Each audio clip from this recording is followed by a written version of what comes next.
Good morning, my dear children.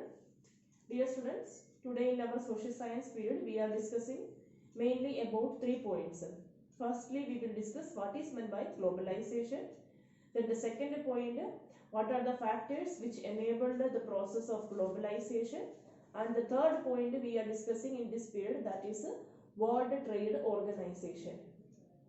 Firstly, we will start with what is meant by globalization. Dear students, in the previous 2-3 period, otherwise 2-3 classes video, I told you that see the multinational corporations, they are for few days, few decades, they were looking for the places where they are able to do the process of production at a low cost, and they are able to sell their items easily, like where they are able to do the process of production near to their market. And at the same way, we can also say that means from some places they are trying to transport the components of the production process at a cheap cost. So where all these services they are able to manage, otherwise activities they are able to manage at less cost, they were trying to do the production activity at these places. Then after that, at less cost, they are transporting these items to their nearby market also. Then when we are combining all these activities, we can say that at mainly these multinational corporations, they are focusing to one point, that how can they maximize their profit. Then see, you take the case of the automobile company Ford. Previous working day we said there, one point I told you, they started their one plant in Chennai. Then from there they are manufacturing, they are producing the items, otherwise the vehicles required for the Indian market, and also from there they are exporting their items to the nearby markets also. Then from there some of the components also they are exporting to some another places. Then children, here we are able to see that there is an integration of different economies. So globalization means we can define in a way that it is an integration of economies, and there the free movement of goods and services are taking place. So that process we are calling it as globalization. Then it is not that only goods and services are transporting.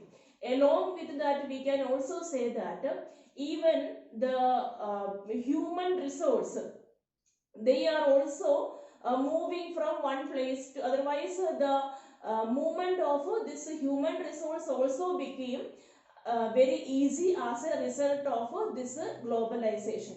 Nowadays we are able to see that people, they are migrating from one country to another country in search of the job, it can be, otherwise where they are getting better salary, they are moving to that country. Some students, they are migrating with the help of the student visa, they are for higher education, they are moving to other countries.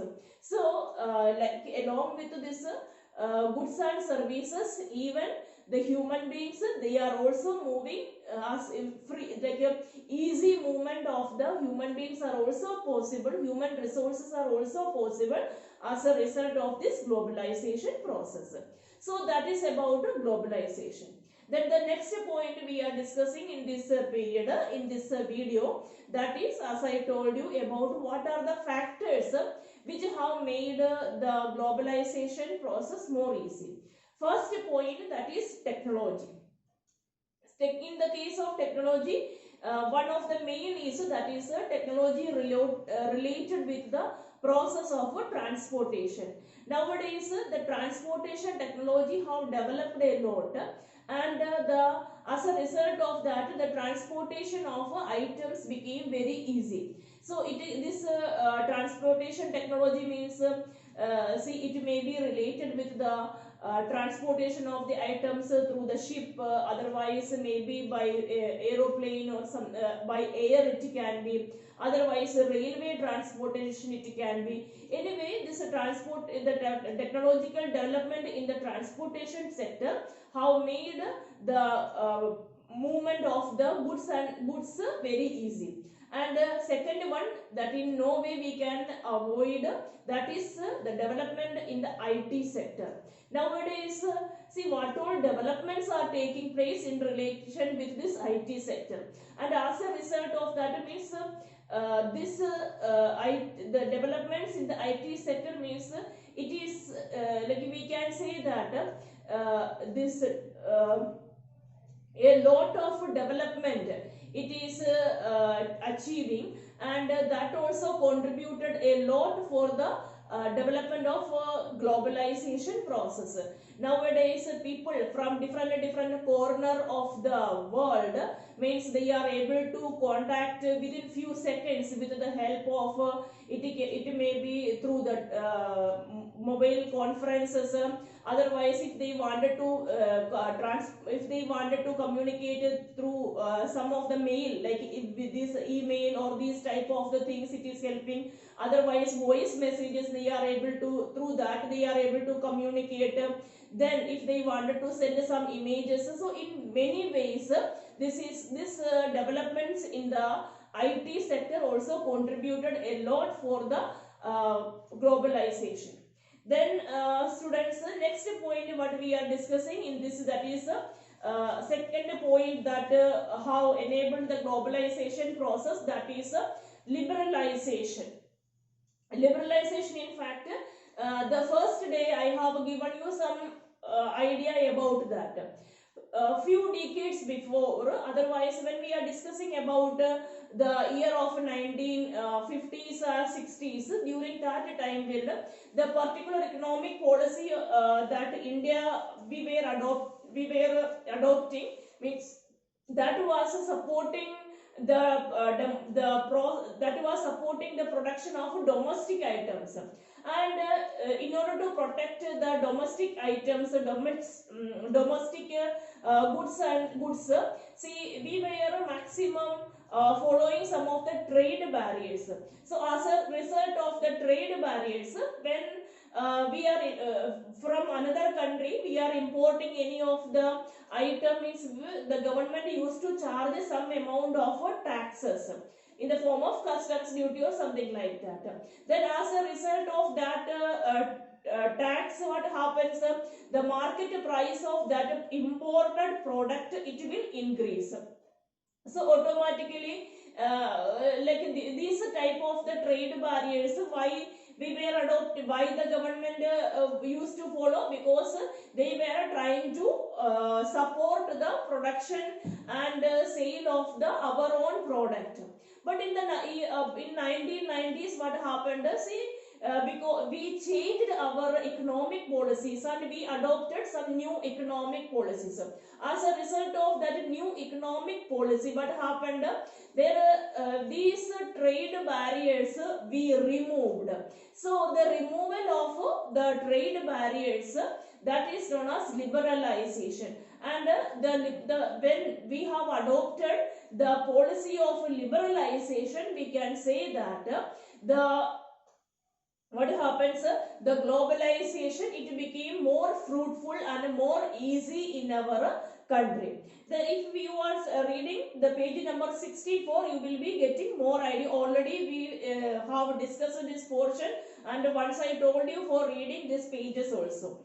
Then see, if we are you should know means why we were following the policy of that import substitution. Otherwise, to import substitution means actually what all things we wanted from another country we were trying to produce in our economy itself. So because maximum we are trying to become independent, means we are not using the items related with the foreign product. Instead of that, here itself we will be producing, and then we are trying to become independent. But actually some complications were there related with that. So because of that, by 1990s we were forced to change that economic policies, and we adopted new economic policy. And as a result of the new economic policy of 1991, we removed the trade barriers and introduced the liberalization. And this liberalization means actually it made that more effective, and that was one of the factor which have contributed for the globalization. And next point that we are discussing in this video, that is World Trade Organization. What is its importance? Students, this world, see, when we are discussing about the introduction of new economic policy in our country, there is some international organizations were there that were working for the introduction of these type of the policies, economic policies in the global market, if we can say. And one of the very important organization related with that, it was World Trade Organization. In fact, it was because of this World Trade Organization and its some activities, we can say that even India also became more decided to even agree for the introduction of globalization and liberalization in our country. Then this when we are discussing about this World Trade Organization, see, some of the countries are having some views like that. In fact, whether this type of this organizations like even WTO also, whether they are working mainly for the developed countries, or whether they are ignoring or neglecting the demands of developing countries like India, there is a point like that. Because most of these type of the institutions, we can say that mainly the decisions are taken by most of the cases we are able to see that it is by the developed countries. Then as a result of that, what happens, sometimes the decisions taken by these institutions may not be that much favorable for developing countries, and it may be more in favor of developed countries like USA or something like that. So there is some point like that also. So by this we are coming to the end of this today's session. All of you read this chapter.